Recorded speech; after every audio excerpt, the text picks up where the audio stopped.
Hello, how you doing? Um, as you might have known, I posted a little while ago. Posted my first RPG, superhero RPG review, and that was Villains and Vigilantes First Edition. I did spend about 20 or so minutes on it, not a lot because I wasn't all that much to review about. So I decided to go to my next game. When I was back in 1981, I graduated out of high school. So yeah, I'm dating myself. And I have a wife, so I'm not the only one dating myself.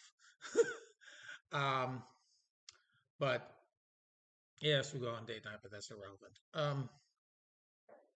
So my second game was this one. I'm going to show it to you right now. Now, that's voila, Champions, the superhero role playing game by Steve Peterson and George McDonald. This is actually in a box set. I initially thought that this was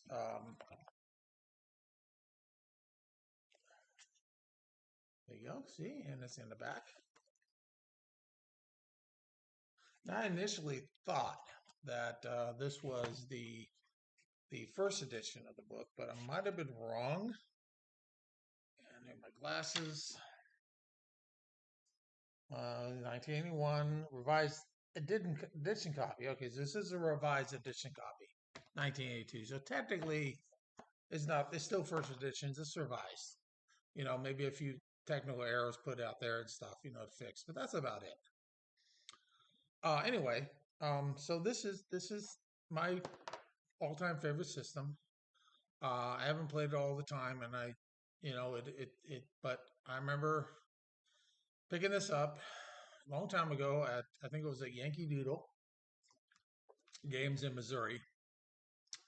And I remember my friend Brian, and my friend Norman, were making characters all the time. Well, actually, Norman made one character, kept playing it all the time, where Brian kept making new characters all the time.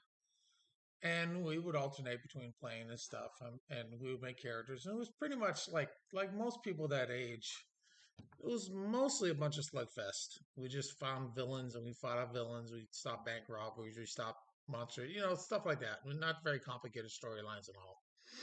But we had a good time, and I always liked the fact that you can make any kind of superhero you want. It was a point by system, which, by the way, it is. It's a point by system. There's pros and cons to that, of course. The pro is that you can make anything you want. The con is you make anything you want, and some people come up with some outrageously silly ideas. So GMs, the game masters, typically have to keep a close eye on stuff and educate things correctly so it works right.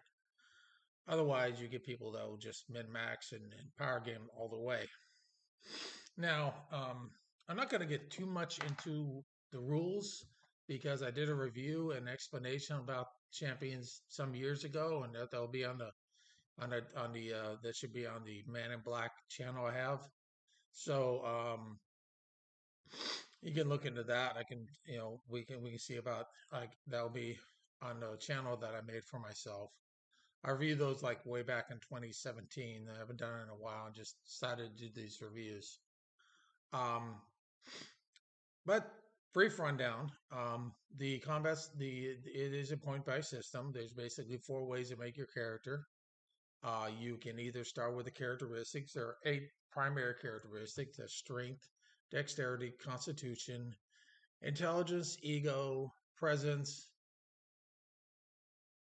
body, and comeliness. Not in that order, in quite in order. Most of it's self-explanatory. Strength is strength. Dexterity is dexterity. Constitution, general health.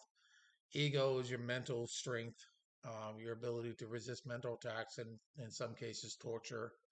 Um, Presence is how impressive you are, and comeliness is how good looking you are. So you can have somebody who's very good looking but not necessarily impressive. I mean, anyone that used to play, I remember first edition D&D and the Unearthed Arcana, the comeliness stat, the idea that, well, yeah, I mean, you know, Stalin, Hitler, you know, uh,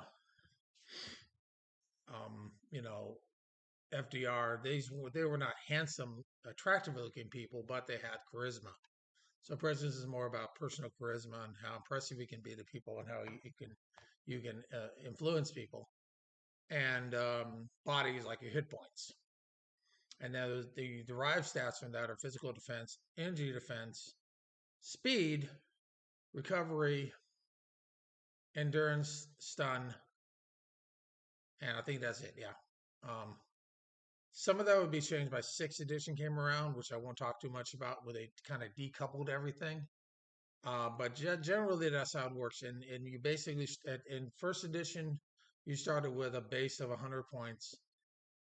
You, I think, in the very first one, it was 100 points, 100 points to disadds, or you could go above that or beyond that. I don't think it was a hard and fast rule back then. It wasn't until you get the later editions, I think third, and then get up to fourth, that they had this stuff where everyone starts off with the same character points. Of course, you can go lower than that if you want to, which means you won't have many disadvantages, but you won't have as many disadvantages, but um, you won't have as much power. You won't be as you usually won't be as capable as other players because you don't have you're not working with as many points. So, um, unlike his major competition, Villains and Vigilantes, Champions did not really have a setting per se. It had sort of one that evolved.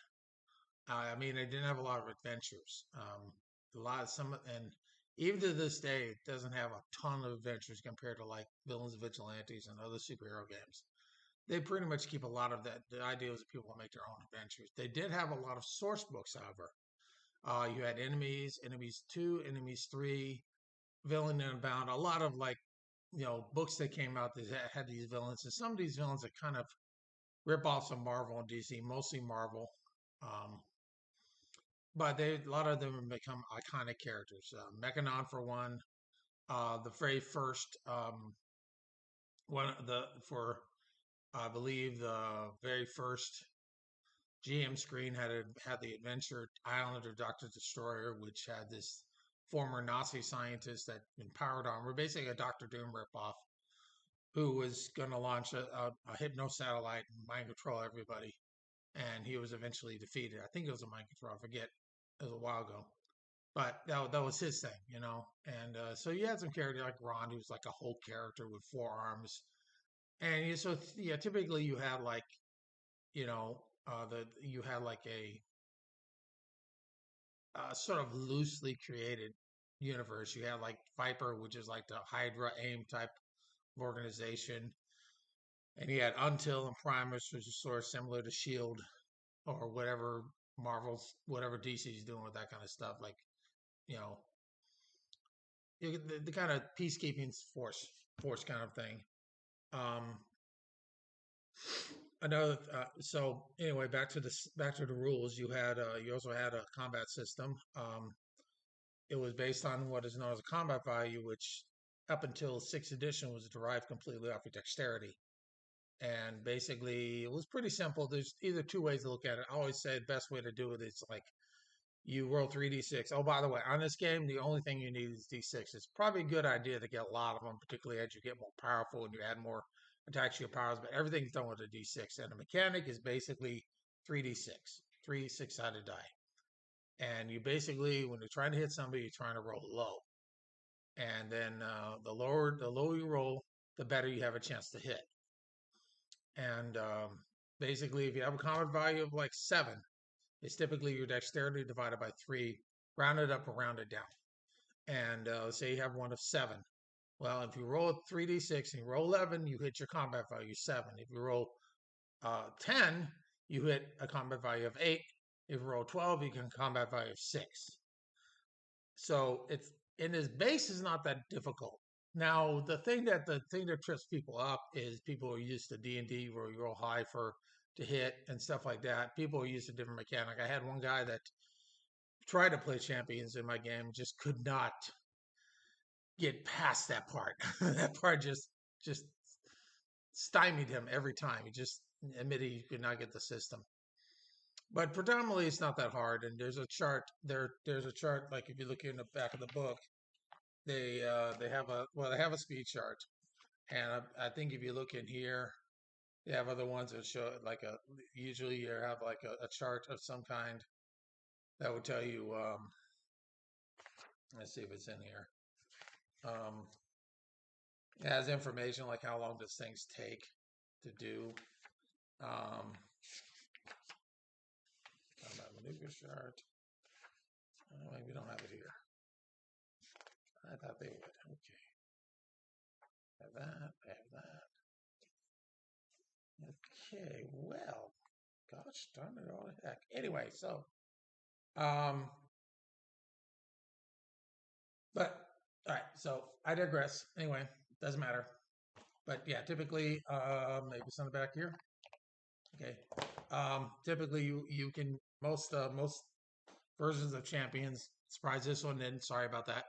But they basically have a chart. So like it will tell you if you have a combat value of something, and you just look at the chart, or I roll this, and that's what I hit.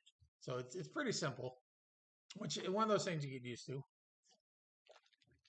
Another thing is you basically have the speed. It's you have a speed stat. Your base speed is basically your dexterity divided by 10. And it's done with a decimal point. So if you have a dexterity like 15, then it's 1 plus your dexterity divided by 10, when you have a base speed of 2.5. So if you want to go from 2.5 to 3, you spend 5 points. If you want to go 2.5 to 4, you spend 15 points. Just that simple. Combat goes in these. Combat is 12. One turn of one round of combat is done in 12 second in 12 in units of 12 seconds. So if you have a speed of 4, then you go in 4 segments within that 12-second time period. 5 of those 12-second time period makes a turn. So literally a turn of combat will take a minute. The idea behind it is that most combat is pretty fast. You see people fighting. It's not unless it's like a boxing match or something. Usually not a protracted time where you spend hours fighting. In real life, when you play champions, it can take a long time to fight. But it's supposed to simulate the idea that things are happening fast and you have to react fast. So you have things you can do quickly. You can do without zero phase. Since it's like superhero role-playing games, soliloquies are zero phase action. Anyone's ever read a comic book? Spider-Man's always running around doing quips and making jokes and trying to anger the supervillain so they do something stupid. And or Batman might punch somebody to interrogate them. And the idea is that even though realistically people usually don't fight to talk in combat, and in comic book superheroes and most action adventure, they do. So that's how it's played up. So anyway, and so you have that. You have modifiers your combat, and like I said, it's a 1d6. So you have basically it works the concept of 5 character points will give you 1d6 of damage, which is known as a damage class. So if I have a 46, let's say I have a 25 strength. Strength is 1 for 1, and 5 points of strength is 1d6. Everyone starts over the base of 10 in their primary stats. So an average person has 2d6 they can do when they punch somebody. So if they have 20 strength, they get 46, 25, 5d6. If that's not in between, then you have like a person on 18 strength to probably have something like would have like a 3.5 d6 attack. And then you also have another thing that's it. You also have killing attack damage in champions in hero system completely in every version of hero system. You have normal damage and killing attack damage. Normal damage is 5 for 1d6. Killing attack damage is 15 points for 1d6. It works differently too because basically you have a physical defense or an energy defense. So if anyone attacks you with a normal power, a non-killing attack power, you're going to use your defenses, whether it's an energy, a physical attack or an energy attack, using your physical defense or energy defense. If it's a killing attack, the physical and energy defense is not help you one damn bit. The only thing you basically need what is known as a resistant defenses, armor, force field. Typically in the games, armor, force field, uh, damage resistance, which is sort of like making your present like armor just adds resistant defenses that add to your already resistant defenses. So it would be like Iron Man's armor, whereas